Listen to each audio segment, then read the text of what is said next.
Cerpen Keajaiban Tangan Ibu oleh Zahra Wardah. Senja telah menyapa, hari pergi meninggalkan siang. Sebentar lagi perubahan dunia terang menjadi gelap. Aku terseok-seok dari arah lapangan bola yang tak jauh dari rumah. Butiran-butiran bening keluar dari sudut mata. Dari depan rumah, pandanganku belum menangkap sosok wanita yang telah mengandungku 9 bulan. Bu, kakiku sakit. Tangisku semakin pecah seiring dengan darah yang terus mengucur dari lututku. Ibu tampak tergopoh-gopoh dari dalam rumah, panik. Wajahnya yang teduh berubah menjadi gambar kekhawatiran yang memuncak. Innalillahi. Kenapa bisa begitu nak kakimu?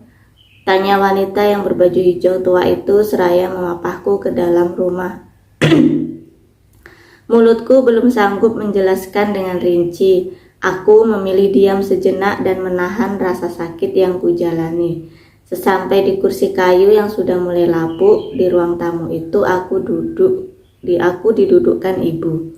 Segera beliau mencari peranti untuk mengobati kaki kananku. Obat merah dengan balutan kain bersih yang sudah tak terpakai ditutupkan ibu ke lututku yang terluka. Bagaimana ini ceritanya? Kok bisa sampai begini? Tanya perempuan yang sangat kuhormati itu lagi. Tadi waktu main bola, Deki dengan sengaja menjegal kakiku sampai aku terjatuh. Sepertinya dia tak terima kalau kelompoknya kalah. Ungkapku seraya meringis kesakitan. Sejak masuk sekolah dasar sampai sekarang madrasah sanawiyah, aku hobi sekali main sepak bola. Kalau tak ada tugas dari sekolah maupun dari ibu, aku pasti bermain bola di lapangan. Cita-cita menjadi pemain sepak bola tak pernah akan terganti. Seperti kebanyakan cita-cita anak yang lain yang kadang ingin menjadi dokter, lambat laun berubah menjadi guru dan sebagainya. Makanya kalau main bola hati-hati. Ibu percaya kamu anak hebat, tak usah menaruh dendam pada Deki ya. Balasan itu Allah yang ngatur. Kita hanya ikhtiar dan berdoa. Ibu menasehatiku, satu-satunya perempuan panutanku. Sekalipun tak pernah beliau marah kepadaku, beliau hanya memberi petuah dengan cara yang sukses membuatku mengikutinya selalu. Sejak bapak meninggal dunia, beliaulah satu-satunya tumpuanku. Beliau berhasil membuatku bangga menjadi anaknya. Aku juga sangat yakin bapak pasti bahagia di sana karena ibu telah berhasil menggantikan posisinya sebagai kepala keluarga. Bagaimana tidak, siang malam ibu menjahit mencari nafkah untuk makan sehari-hari kami. Tak pernah aku mendengar sekalipun mulut beliau mengeluarkan keluhan. Sebagai anak yang masih sekolah kelas 11 MTS, aku belum bisa banyak membantu ibu.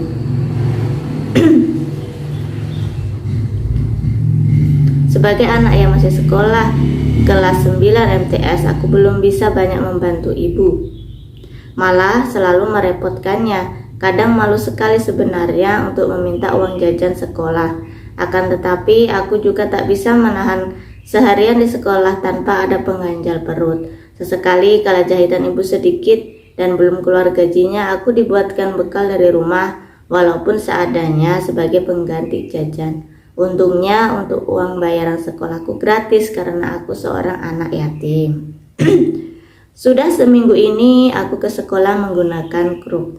Kakiku masih belum pulih, justru seperti mati rasa. Beberapa kali ibu mengajakku pergi ke puskesmas tetapi aku menolaknya. Bukan tanpa alasan, melainkan karena keuangan beliau sedang minim. Uang gaji ibu bulan ini belum turun dari bosnya. Nah, ayo kita ke puskesmas, periksa kakimu. Biar kamu bisa main bola lagi. Ini ibu baru saja gajian, jangan khawatir. Jelas ibu dengan sumringah seraya menunjukkan kepadaku amplop dari hasil jerih payahnya. Aku bergeming. Betul juga kata wanita yang sangat kucintai itu. Aku harus segera sehat dan bermain bola lagi demi menggapai cita-citaku. Semakin aku sakit, pasti ibu semakin repot, pikirku. Maka dari itu, kali ini kuputuskan untuk menerima tawaran beliau pergi ke puskesmas. Baik Bu, ayo kita berangkat sekarang kalau begitu. Kami berdua akhirnya ke puskesmas desa. Kebetulan ada tetangga baik hati yang siap membantu kami kemanapun, Pak Sugi. Menggunakan mobil Pak Sugi, kami ke tempatku periksa. Walaupun jarak puskesmas tak terlalu jauh dari tempat tinggalku, tetap saja dengan kondisi kakiku yang belum pulih, tak mungkin kami berjalan kaki. Ibu memayangku masuk ke gedung bercat putih itu. Di sana disambut baik oleh petugas. Sejenak kami menanti dokter datang, lalu dipanggil masuk ke ruangan yang di depannya bertulis nama Dr. Gary. Bagaimana keluhannya, Han? Tanya lelaki yang sudah hampir separuh kepalanya dipenuhi oleh uban. Sepertinya semakin hari nggak terasa apa-apa dan tak bisa digerakkan Dok bagian lutut ke bawah, jelasku. Lelaki itu lalu mengecek kakiku, dipijat sedikit di bagian lututku. Terasa sakit kalau diginikan? Tanyanya.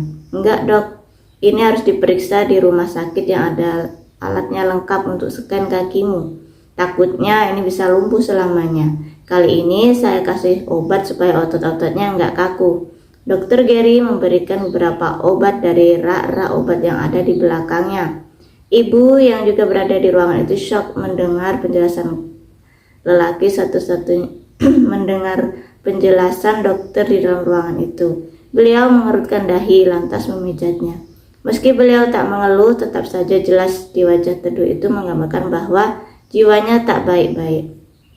Butuh biaya yang banyak untuk ke rumah sakit. Wanita berwajah teduh itu hanya pasrah sembari menabung supaya bisa ke rumah sakit. Setiap hari beliau memijat seraya merapal doa-doa untuk kesembuhan kakiku. Sampai tabungan ibu dirasa sudah cukup untuk periksa ke rumah sakit dengan peralatan lengkap. Seperti biasa, Pak Sugi mengantar kami. Kaki kananku yang cedera diperiksa dengan alat yang tak kuketahui namanya. Sosok lelaki mengenakan jas putih menjelaskan hasil dari pemeriksaan itu. Seperti yang dikatakan Dr. Gary dulu di puskesmas tempo hari, kakiku bisa saja lumpuh kecuali dengan beberapa terapi dan obat yang itu tak murah biayanya. Itu pun harapannya hanya sedikit. Aku tahu setiap malam ibu ke kamarku untuk mengurut kakiku. Tanpa sepengetahuan beliau, aku mendengar jelas setiap doa yang dipanjatkannya. Pun isakan tangis yang terdengar jelas ke pendengaranku. Sesak dadaku terasa pengap saat mendengar itu semua. Tangisku tanpa suara menjadi saksi setiap bait doa ibu. Hal itu terjadi selama berbulan-bulan lamanya.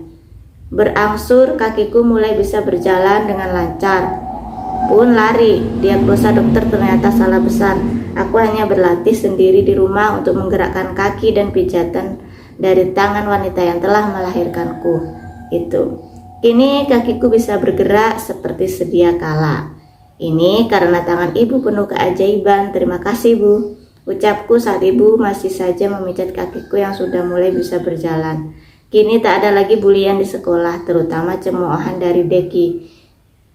Selalu saja iri kepadaku karena setiap ada lomba sepak bola yang selalu didahulukan oleh sekolah adalah aku sebelum kakiku cedera. Ini semua atas izin Allah nak, jangan lupa semua disyukuri ya. Semoga cita-citamu tercapai. Masih seperti biasa, ibu selalu bijak dan menenangkan jiwa lawan bicaranya.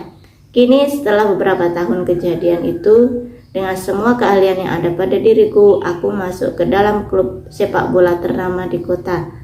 Yang lebih membahagiakan lagi, aku terjaring dalam tim nasional Indonesia, bermain dengan pemain-pemain bola favoritku. Sekian. Terima kasih telah menonton channel Cerita Keren. Jangan lupa subscribe, like, share, dan komen ya bagian mana yang menurut kalian paling seru.